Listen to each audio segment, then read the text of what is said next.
حضرت سیدنا عمر رضی اللہ تعالی عنہ جلیل القدر ہستی ہیں جنہیں حضور علیہ السلام نے اللہ سے مانگ کے لیا۔ سارے صحابی رسول کریم صلی اللہ علیہ وآلہ وسلم کے مرید ہیں، لیکن جناب عمر میرے حضور کی مراد ہیں۔ 39 لوگ جب اسلام لا چکے، 39ویں شخص حضرت امیر حمزہ رضی اللہ تعالی عنہ تھے، اور ان کا ایمان لانا مسلمانوں کے لیے بہت بڑی ڈھارس اور بہت بڑے حوصلے کا سبب و ذریعہ بنا۔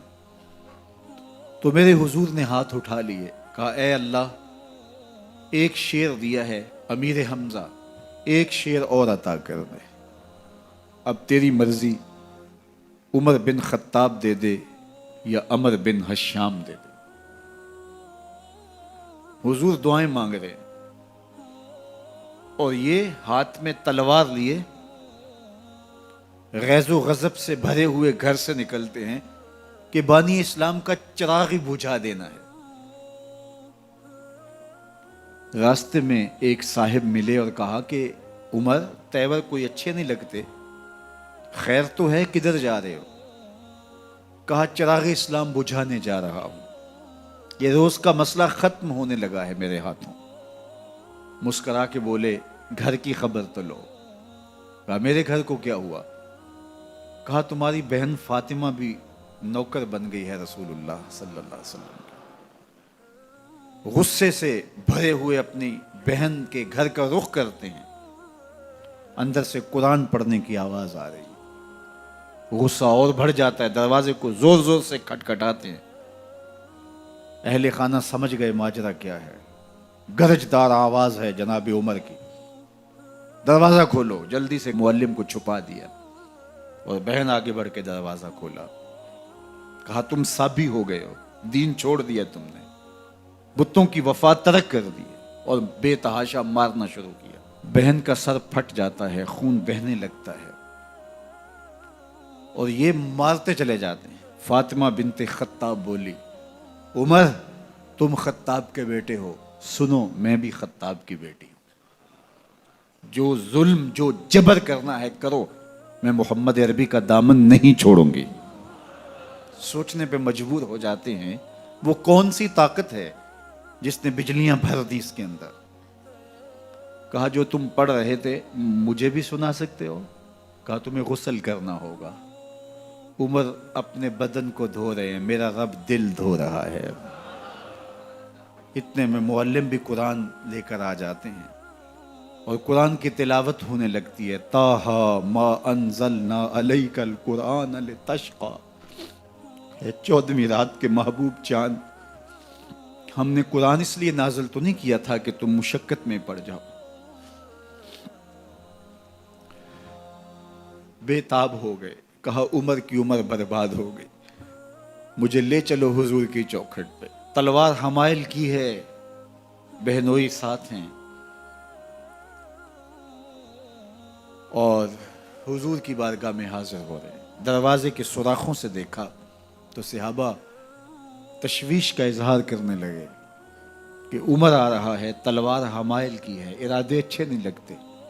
جناب امیر حمزہ نے کہا دروازہ کھول دو، اچھی نیت سے آیا تو استقبال کریں گے، نیت اچھی نہیں ہے تو اس کی تلوار سے اس کی گردن کاٹ دیں گے۔ حضور کے سامنے جا کے بیٹھ گئے، گلے میں کپڑا ڈالا تو حضور نے پکڑ کے کہا عمر، ابھی وقت نہیں آیا کہ تم اسلام لے آؤ؟ یہی وقت تھا عمر کے اسلام لانے کا۔ لبوں پہ کلمہ جاری ہو گیا، اللہ اکبر کی صدا اس زور سے گونجی کہ مکے کی گلیاں گونجنے لگیں۔ اسلام لانے کے بعد حضور سے پوچھتے ہیں حضور کیا ہم حق پر نہیں ہیں؟ فرمایا ہم حق پر ہیں۔ اللہ کا دین سچا نہیں ہے؟ کہا اللہ کا دین سچا ہے۔ آپ اللہ کے سچے نبی نہیں ہیں؟ فرمایا میں اللہ کا سچا نبی ہوں۔ تو کہا پھر ہم چھپ کے عبادت کیوں کریں؟ اب مسلمانوں کی 2 صفیں بنتی ہیں، ایک صف کی قیادت امیر حمزہ کرتے ہیں، دوسری صف کے آگے آگے عمر بن خطاب چلتے ہیں، اور حضور درمیان میں ہیں، اور یہ ملکوتی قافلہ صحن حرم میں آ کے اعلانیہ عبادت کرتا ہے۔ حضرت عبداللہ ابن مسعود رضی اللہ تعالیٰ عنہ فرماتے ہیں عمر کا اسلام لانا اسلام کے لیے عزت کا سبب بنا، اسلام کے وقار کی علامت بن گیا۔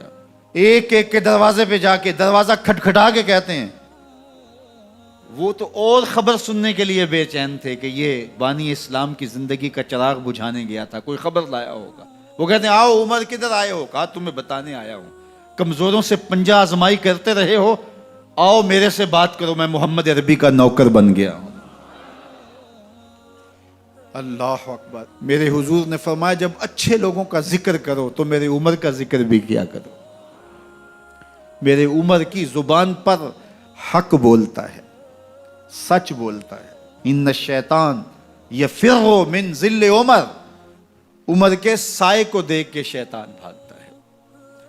اللہ اکبر۔ اسلام لائے تو زندگی کی ایک ایک سانس اسلام کے لیے وقف کر دی، حضور کا پہرا دیا، حضور کی ناموس کا پہرا دیا، حضور کی شریعت کا پہرا دیا۔ اسلامی فتوحات پھیلیں تو پھیلتی ہی چلی گئیں، کبھی مصر فتح ہو رہا ہے، کبھی ایران فتح ہو رہا ہے، آرمینیا تک مسلمانوں کی افواج پہنچتی ہیں۔